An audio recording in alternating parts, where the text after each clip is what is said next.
আসসালামু আলাইকুম। আপনারা সবাই কেমন আছেন? আশা করি সবাই ভালো আছেন। পুরান ঢাকার কাচ্চি বিরিয়ানিটা কিভাবে রান্না করে আজকে এই রেসিপিটি আপনাদের সাথে শেয়ার করব। কাচ্চি বিরিয়ানি রান্না করার জন্যে আমি গরুর মাংস নিয়েছি। আপনারা চাইলে খাসির মাংস দিয়েও রান্না করতে পারেন। হাড় চর্বি সহ বড় সাইজের 1 কেজি গরুর মাংস আমি নিয়েছি এবং মাংসটা পরিষ্কার করে নিয়েছি। মাংসটা ম্যারিনেট করার জন্যে আমি দিয়ে দিলাম স্বাদমতো লবণ আর হাফ কাপ টক দই এবং খোসাসহ পেঁপে বেটে নিয়েছি, এই মিক্সটা দিয়ে দিলাম। এবার আমি এটা ভালো করে মেখে নিব এবং 5 মিনিটের জন্যে মেখে রেখে দিব। এবার বাকি উপকরণগুলো দেওয়ার জন্যে আবার 5 মিনিট পরে ফিরে আসলাম।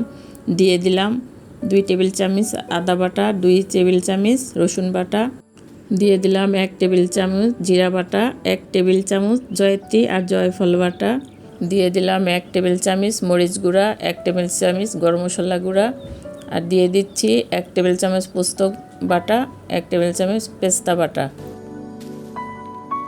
দিয়ে দিচ্ছি হাফ টেবিল চামচ গোলমরিচ গুঁড়া, 1 টেবিল চামচ ধনিয়ার গুঁড়া। এবার দিয়ে দিলাম 1 টেবিল চামচ কেওড়ার জল। কেওড়ার জলটা কোনো স্বাদ বাড়াবে না, কিন্তু ফ্লেভারের জন্য দিচ্ছি। কাচ্চি বিরিয়ানিটা রান্না করতে গেলে কাঁচা মাংস দিয়ে রান্না করতে হয়। দিয়ে দিচ্ছি হাফ টেবিল চামচ চিনি। চিনিটা দিলে একটু স্বাদ বাড়বে, এই জন্য আমি হাফ টেবিল চামচ চিনি দিয়ে দিলাম। দিয়ে দিলাম হাফ টেবিল চামচ শাহি জিরা আর হাফ টেবিল চামচ সয়া সস।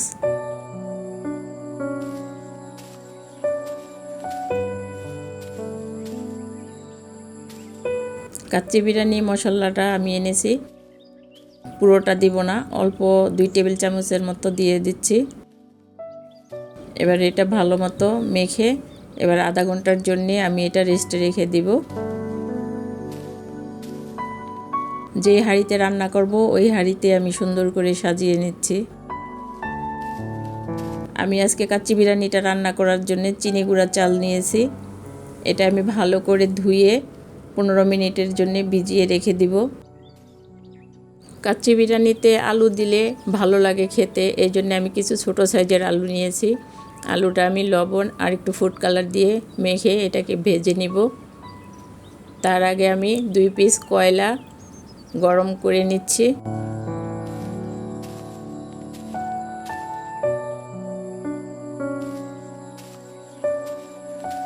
কয়লা 2টা গরম হয়ে গেছে, এবার আমি একটি বাটিতে উঠিয়ে নিচ্ছি।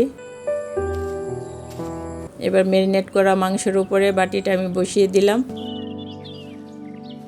গরম কয়লার উপরে আমি একটুখানি ঘি ছড়িয়ে দিলাম ধোঁয়াটা বের হওয়ার জন্যে। এবার আমি একটা ঢাকনা দিয়ে ঢেকে রেখে দিব। কয়লার এই ধোঁয়াটা কাচ্চির ফ্লেভারটা বাড়াবে। আমি ঢাকনার ছিদ্রটা একটা লবঙ্গ দিয়ে আটকে দিলাম। মেখে রাখা আলুগুলা ভাজার জন্যে আমি একটা ফ্রাই প্যানে কিছু তেল দিয়ে দিলাম এবং আলুগুলা দিয়ে দিলাম। আলুগুলা হালকা ভেজে একটা সাইডে রেখে দিব। ধুয়ে রাখা চালটা এবার সিদ্ধ করে নিব, এজন্যে পর্যাপ্ত পরিমাণে পানি দিয়েছি এবং দিয়ে দিলাম লবণ, বিরিয়ানির যে আস্ত মশলাটা ছিল ওই মশলাটা, আর 3 টেবিল চামচের মতন তেল এবং ঝরিয়ে রাখা চালগুলা দিয়ে দিলাম। মাংসের মধ্যে যে কয়লার ধোঁয়াটা দেওয়া হয়ে গেছে এটা আমি এখন উঠিয়ে ফেলবো। চালটা প্রায় সিদ্ধ হয়ে গেছে, আমি এটা 50%-এর মতো সিদ্ধ করে নিব, আর দমে 50% সিদ্ধ হয়ে যাবে। এবার আমি পানিটা ঝরিয়ে নিব। এবার ভেজে রাখা আলুগুলা আমি মাংসের উপরে সুন্দর করে একটা একটা করে সাজিয়ে দিব।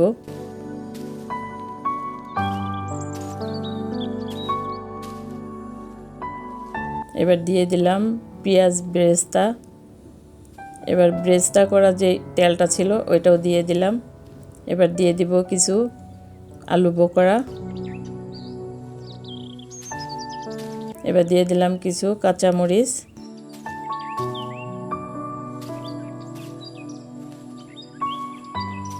এবার দিয়ে দিলাম কিছু কিশমিশ। এবার সিদ্ধ করা চালটা আমি এভাবে ছড়িয়ে দিব।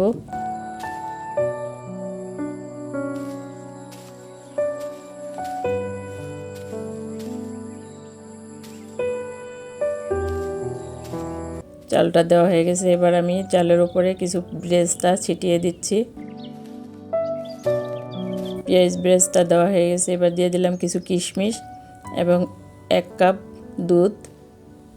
এবার দিয়ে দিব কিছু ঘি।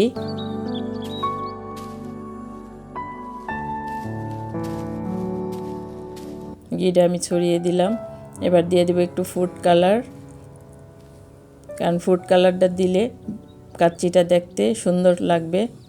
এবার মাঝখানে আমি একটা কাঠি দিয়ে ছিদ্র করে দিলাম যাতে মাংসের ওই ফ্লেভারটা উপরের দিকে আসে। কাচ্চির হাঁড়িটা ঢাকনা আটকানোর জন্যে আমি একটা ডো রেডি করেছিলাম। এটা আমি হাঁড়ির গায়ে লাগিয়ে দিব, ঢাকনাটা যাতে সুন্দরভাবে লাগানো যায়, কোনো দিকে হাওয়া না বের হয়, এভাবে আমি আটকিয়ে দিব। কাচ্চি বিরিয়ানিটা রান্না করতে আমার 50 মিনিট লাগবে। প্রথম 10 মিনিট চুলার আঁচটা বাড়িয়ে দিতে হবে, তারপরে 40 মিনিট লো হিটে বিরিয়ানিটা রান্না করতে হবে। আমি চুলায় বসিয়ে দিয়েছি এবং ঢাকনার ছিদ্রটা আমি লবঙ্গ দিয়ে আটকে দিয়েছি। কাচ্চি বিরিয়ানিটা এবার আমার রান্না হয়ে গেছে। এবার আমি ঢাকনাটা তুলে নিব। একটা ছুরির সাহায্যে আমি ঢাকনাটা আঠাগুলা উঠিয়ে নিচ্ছি। মাশাআল্লাহ, দেখতে কত সুন্দর হয়েছে বিরিয়ানিটা, দেখেন। এবার আমি একটা চামচ দিয়ে এটাকে মিশিয়ে নিব। কাচ্চিটা কত সুন্দর ঝরঝরা হয়েছে। এবার আমি একটা প্লেটে আপনাদের বেড়ে দেখাচ্ছি। নিচের এইটাও দেখেন কত সুন্দর।